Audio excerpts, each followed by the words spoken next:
Hi guys, for today's video ay maglilinis nga pala tayo ng kulungan at magpapakain sa alaga nating baboy. Ang una ko nga palang ginagawa ay chinecheck ko itong drum na to kung may laman dahil dito kumukuha ng tubig panglinis sa kulungan ng ating baboy. Ngayon naman ay pupunta tayo dito sa bandang gilid ng kulungan ng ating baboy para i-check yung lagayan ng tubigan nila kung may laman.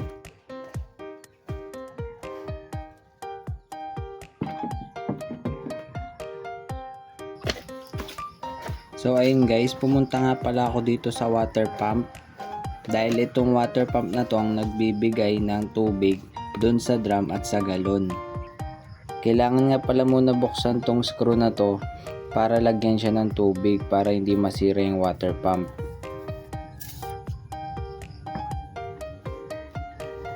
Kailangan talaga to guys, tignan muna kung may laman para maiwasan masunog ang water pump natin.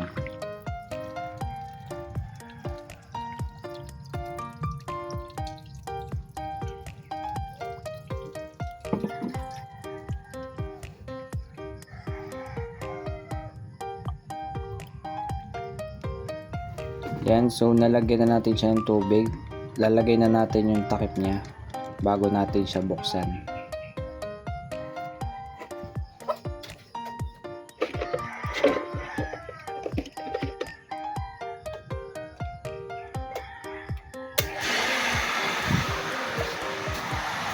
So ayan, pagtapos na natin pala siya buksan, ibabalik na tayo dito. Ayan. Yung water pump na yun guys, nagbibigay rin yun ng tubig dito sa ating nursery, dito sa mga hito.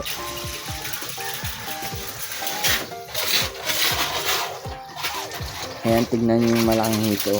Gustong gusto niya talaga mag shower dyan kapag nabubuksan tong tubig na to. Itong hose pala na to, papunta yan dun sa tubigan nila.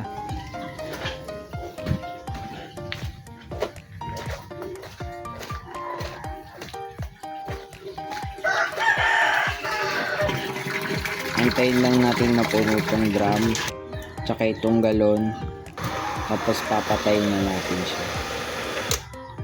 Ito guys, kaya kailangan natin lagyan ito ng tubig dahil mayroon pang isang water pump dito. Ayan, dito, para yan dito sa kulungan na to. Dito yan. At itong isang hose naman ay para dun sa isang kulungan. Dito siya kumukuha sa drum na to para may source ng tubig panglinis sa kulungan. Itong maliit guys, i-off muna natin to dahil dun yung sa kabila. Itong isa naman i-open natin.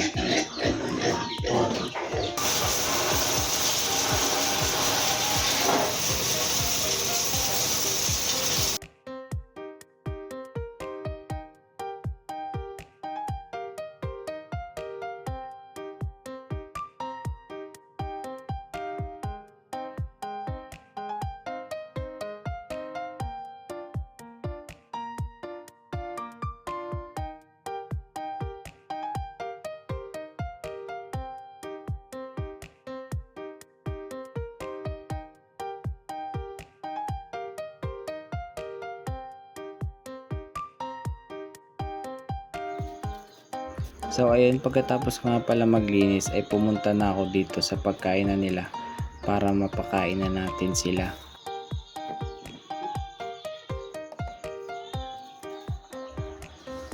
Ito nga palang pagkain na kinukuha ko ngayon ay Super Max.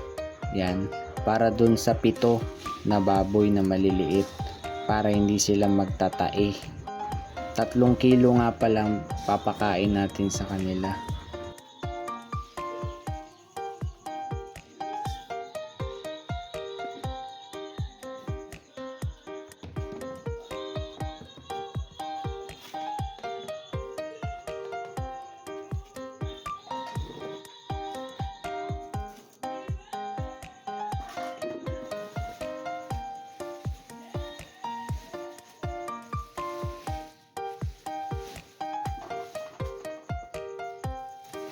Pagkatapos naman, kumuha pala ako ng 1 kilo dito ng Pigrolac para naman doon sa isang baboy na malaki.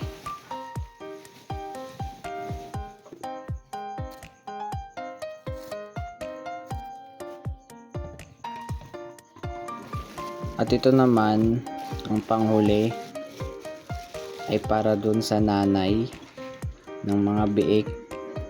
Lactating naman to, para syempre kailangan niya ng pampagatas para dun sa mga biik niya. 1.5 kilo naman ang papakain natin sa kanya.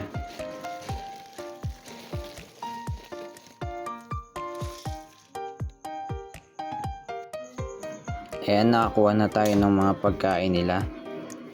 Itong sa nanay, kailangan pala muna to lagyan ng tubig.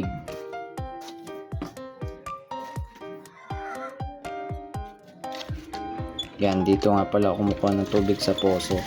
Nilalagyan namin siya ng tubig para may sabaw panggatas sa mga biik.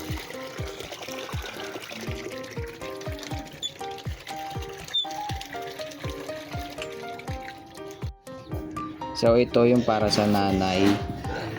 Mamaya na yan.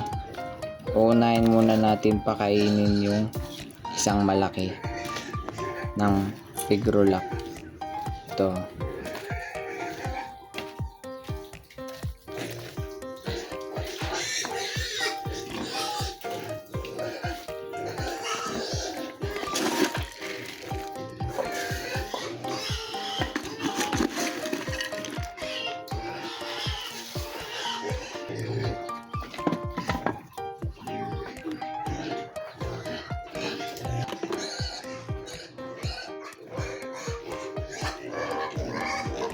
Susunod naman nating pakainin itong mga maliliit na baboy. Yan, bake.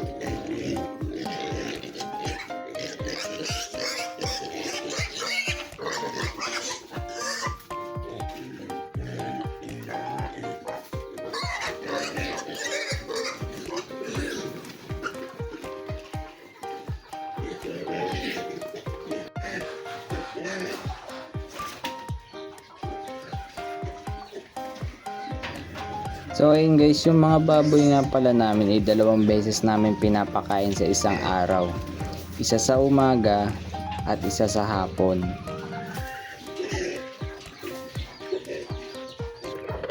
Ito naman pagkain ng nanay, kailangan halu-haluin para matunaw yung mga feeds.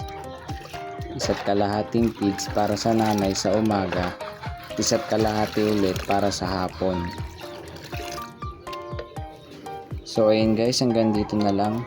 Sa mga baguhan nga pala dyan, di naman mahirap yung ganitong trabaho eh. Basta marangal at para sa pamilya mo.